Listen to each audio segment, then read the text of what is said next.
Увид на лице место по пожарот во објектот на Ф групацијата за третирање на опасен отпад во Трубарево извршија обвинителството и МВР. Со заштитна опрема надлежниот обвинител во друштво со експерти и екипи на МВР беа на локацијата, се снимаше и фотографираше со дронови. Увидот треба да даде одговор за причините за пожарот и колку и каков отпад имало складирано на локацијата.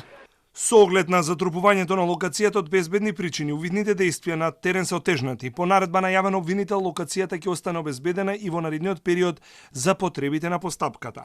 Таму ќе продолжат да се вршат дополнителни мерења на загадувањето од Министерството за животна средина, а на терен ќе излезе и вешто лице од областа на екологијата. Имаше и противпожарна екипа, од обвинителството додаваат дека се уште е стационирана, бидејќи на дел од локацијата и понатаму се јавуваат повремени чадења и постои опасност од ново разгорување.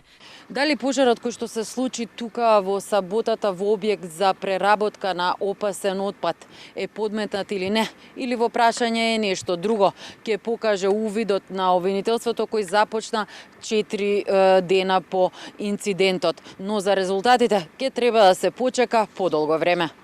Освен кога, како и зошто, обвинителството како главни докази во истрагата ќе ги има и наудите дали копниот пожар ослободил во воздухот и почвата опасни и штетни материи. Институтот за јавно здравје од земените мостри појасни дека загадување во водите нема. Тој извештај го добил и премиерот, кој пак порача дека опасност за Скопје ни повеќе нема. Подземја е затрупан и огнот надрисла.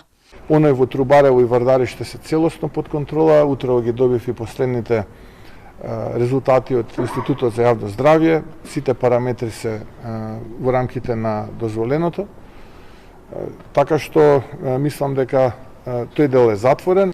Се очекуваат и мерењата на акредитираната лабораторија Амбикон, но известно е дека со оглед на металите кои гореа во Трубарево, според информациите кои ги доби Телма во воздухот и почвата, ќе се најдат од опасен батериски кадмиум до сите алуминосиликати. Во колкави количини ќе покажат резултатите на лабораторијата, кои ќе бидат соопштени во понеделник. Кривичниот суд па го продолжи притворот за четворицата осомничени. Директорката на Ф групацијата Лора Дамеска, нејзиниот татко Маријанчо Дамески, кој раководи со две фирми кои се поврзани со групацијата Нула отпад и Леман, како и раководител и вработен во групацијата. Тие се товарат за загрозување на животната средина и природата со отпад.